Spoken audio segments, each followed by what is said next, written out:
Bonjour et bienvenue dans le journal de l'emploi. Aujourd'hui, focus sur un métier, celui de géomètre expert. Avec nous Hervé Grélard, bonjour.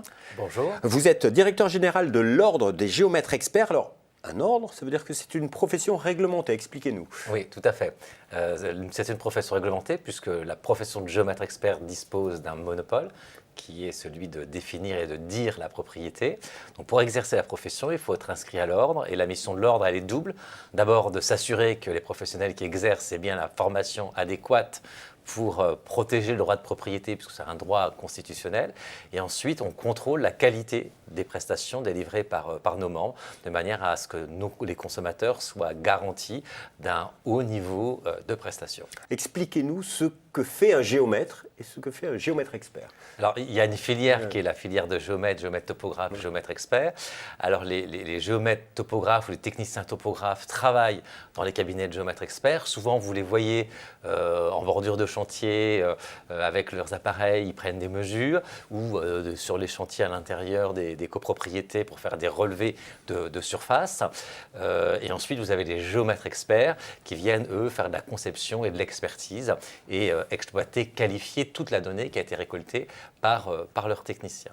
Et les géomètres experts, alors ils travaillent pour qui? C'est pour des particuliers, pour des structures publiques?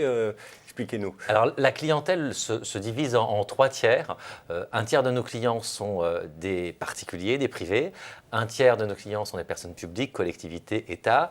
Et l'autre tiers des professionnels qui ont recours, dans le cadre de leur marché ou de leurs opérations, notamment immobilières, à des professionnels comme nous, les géomètres experts.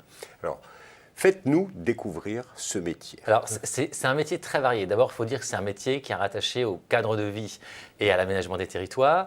C'est un métier que l'on va à la fois exercer sur le terrain au bureau, comme vous le disiez. C'est un métier qui a une dimension technique, mais une dimension aussi juridique. Plus on va vers l'expertise, plus on va vers le juridique. C'est un métier qui nécessite à la fois des qualités humaines et des qualités d'organisation. C'est un métier qui est en pleine transformation, qui est impacté à la fois par la transition numérique avec la récolte des données, les drones, les blockchains, etc. C'est-à-dire qu'aujourd'hui, les géomètres, ils travaillent avec des drones. Oui. Un certain nombre de géomètres experts ou de géomètres topographes sur le terrain travaillent pour aller récolter les données avec leurs drones et ensuite récupérer ces données. Mais comme on travaille avec des scans pour aller faire récolter des points, modéliser, on va dire, des bâtiments et ensuite en tirer à la fois des maquettes 3D, mais aussi des plans. Il y a aussi des variations dans la pratique du métier selon si on exerce en ville ou en milieu rural. Alors, effectivement, on n'exerce pas, enfin c'est le même métier, mais les spécificités du métier ne sont pas les mêmes selon qu'on est à la ville ou à la campagne. En secteur plutôt rural, on va pouvoir faire beaucoup de bornage, qui est le cœur de métier. On va faire ce qu'on appelle de l'aménagement foncier, c'est-à-dire cette capacité qu'a le géomètre expert à, sur une zone donnée, regrouper des parcelles. Aujourd'hui, avec une dimension environnementale forte pour tout ce qui est trame verte et bleue, on va pouvoir faire de la conception de petits lotissements. En ville, on va plutôt traiter d'opérations urbaines avec de l'ingénierie publique, on va traiter de la copropriété, des problématiques de mitoyenneté. Donc on est vraiment en fonction du lieu où on exerce, des diversités de spécialisation qui peuvent être importantes. Alors vous avez dit que c'est un métier qui est en pleine transformation. Ça veut dire que vous avez des besoins, vous recrutez, et on a besoin aujourd'hui dans notre pays de plus de géomètres experts? Oui, alors d'abord quand je vous disais que c'était un métier qui est en pleine transformation, c'est les deux transitions qui nous impactent sont la transition numérique, je vous le disais tout à l'heure, et puis la transition écologique, puisque dès le bornage, la première division parcellaire, jusqu'à la fabrication, la conception, on va dire, d'opérations urbaines complexes, on doit prendre en compte la dimension développement durable et écologie. Et on a de gros besoins en recrutement parce que justement le métier se spécialise, l'activité augmente aussi et ces besoins de recrutement ont fait l'objet d'une enquête l'année dernière.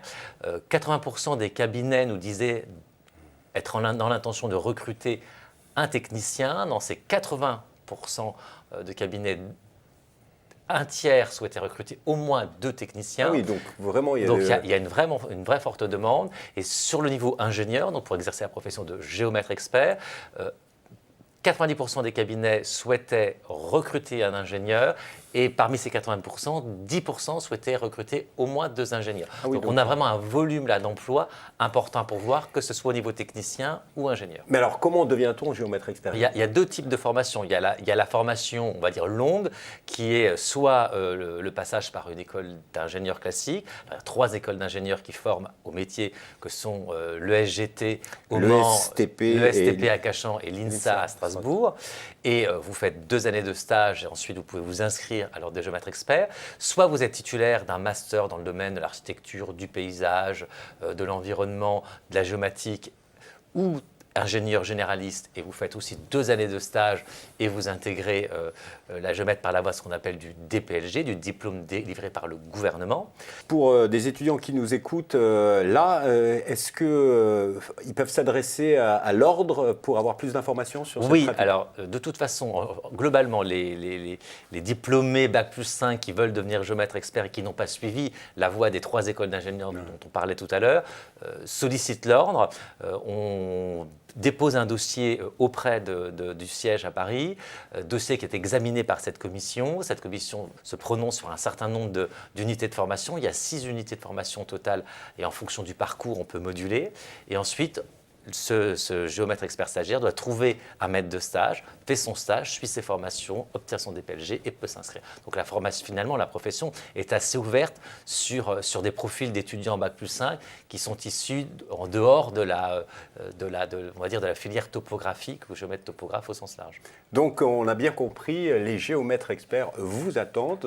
Donc pour en savoir plus, pour déposer votre candidature, vous pouvez aller sur www.géomètre-expert.fr.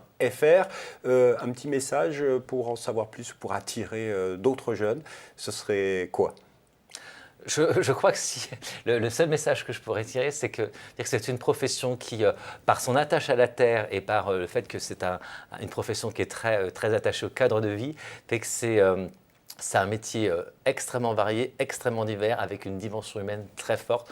Donc si vous êtes attiré par votre cadre de vie et par les relations humaines, venez et poussez la porte d'un cabinet de géomètre expert pour découvrir ce qu'est la profession. Monsieur Grillard, merci infiniment. Merci à vous. Et quant à nous, on se retrouve bientôt pour un nouveau journal. Au revoir et à bientôt.